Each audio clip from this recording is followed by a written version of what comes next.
రోటీస్లోకి, పుల్కాల్లోకి, జొన్న రొట్టెల్లోకి, అంతేకాకుండా అన్నంలోకి కూడా అద్రిపోయే క్యాప్సికమ్ మసాలా కర్రీ అండి. ఈ విధంగా చేస్తే చాలా చాలా బాగుంటుంది. చాలా సింపుల్గా చేసేసుకోవచ్చండి. ఈరోజు ఇంట్లో చేస్తున్నాను అనమాట. ఎవరికైనా యూజ్ అవుతుందేమో పిల్లలకి అన్నట్టుగా ఈ కూరని మీతో షేర్ చేసుకుంటున్నానండి.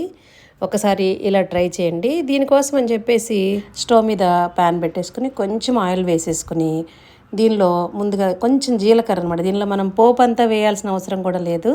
జీలకర్ర, కరివేపాకు, కొంచెం ఒక 4-5 వెల్లుల్లిపాయలని కచ్చాపచ్చగా దంచి వేసేసి ఒక పెద్ద ఉల్లిపాయని సన్నగా కట్ చేసి వేసేసుకుని ఈ పసుపు, ఉప్పు వేసేస్తే ఉల్లిపాయలన్నీ చక్కగా వేగిపోతాయి అన్నమాట. లో ఫ్లేమ్లో మెల్లగా కలుపుతూ ఉల్లిపాయలు వేగిన తర్వాతే మిగతావన్నీ వేసుకోవాలి. అందుకని కొంచెం ఉల్లిపాయలు జాగ్రత్తగా దగ్గరుండి వేయించుకోవాలన్నమాట, మాడిపోకుండా. ఇలా కలుపుతూ ఉంటేనే ఒక 2-3 నిమిషాల్లో వేగిపోతాయి. వేగిన తర్వాత మనం ఒక 2-3 టొమాటోలు, నేనైతే 3 టొమాటోలు వేసాను, మీడియం సైజువి. ఇవన్నీ కూడా వేసేసి బాగా కలిపేసుకోవాలన్నమాట. ఇలాగ ఇవి కూడా టమాటాలు కూడా వేగిన తర్వాతే మిగతా వేసుకోవాలి. దీనిలో కొంచెం కారము, గరం మసాలా, నేను ఇంట్లో చేసిన గరం మసాలా అండి, ఆల్రెడీ మన ఛానల్లో వీడియో పెట్టాను. అన్ని ఇంగ్రీడియంట్స్ వేసి చక్కగా గరం మసాలా చేశాను అనమాట. ఈ టొమాటోలు కూడా మెత్తబడ్డాయి అనుకున్న తర్వాత క్యాప్సికమ్ ముక్కలు వేసుకోవాలి.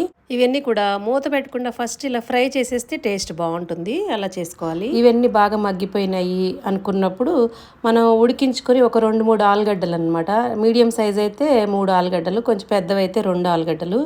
నేను ఒక 2 పెద్ద ఆలుగడ్డల్ని చక్కగా ఉడికించేసుకొని పొట్టు తీసేసుకొని ఇలాగా ఈ ఉడికించుకున్నప్పుడు సగం చేశాను. దీనిలోనే మళ్ళీ చిన్న ముక్కలు కొంచెం వీటిలో సగం సగం చేసుకొని ఇవన్నీ కూడా ఈ టొమాటోలు, క్యాప్సికమ్ అన్నీ వేగిపోయిన దానిలో వేసేసుకొని మొత్తం అంతా కలిపేసుకుని ఒక 2 నిమిషాలు అలా అలా కలిపేసుకున్న తర్వాత ఇంకా ఆలుగడ్డలు అవన్నీ ఉడికిపోయినవే కాబట్టి ఇవన్నీ కూడా ఫ్రై చేసేసుకున్నాం కాబట్టి కొంచెం వాటర్ పోసేసి మూత పెట్టేసి మగ్గించేసుకోవాలన్నమాట. చక్కగా కూర అంతా ఉడికిపోతుంది. ఇలాంటి కూరలన్నీ పెద్దవాళ్ళకి బాగానే తెలుస్తాయండి, ఆల్రెడీ ప్రాక్టీస్ ఉంది కాబట్టి. చిన్నపిల్లలు, ఇప్పుడు మా అమ్మాయి ఉంది, యూఎస్లో ఉందన్నమాట.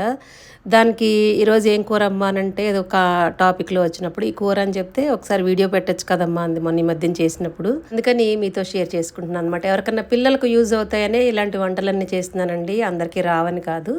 ఇప్పుడు ఈ కూర అంతా బాగా మగ్గిపోయింది, వాటర్ అన్నీ ఎవాపరేట్ అయిపోయినాయి అనుకున్నప్పుడు కొత్తిమీర వేసేసి ఇంకా స్టవ్ ఆఫ్ చేసేసుకోవటమేనండి. ఈ కూర అయితే చాలా చాలా బాగుంది.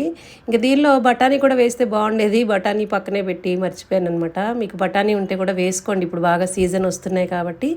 ఇలాంటి simple, easy, tasty and healthy recipes మన ఛానల్లో చాలా ఉన్నాయండి. అంతేకాకుండా పూజలు, నోములు, వ్రతాలు, టెంపుల్ టూర్స్ అన్నీ ఉన్నాయన్నమాట.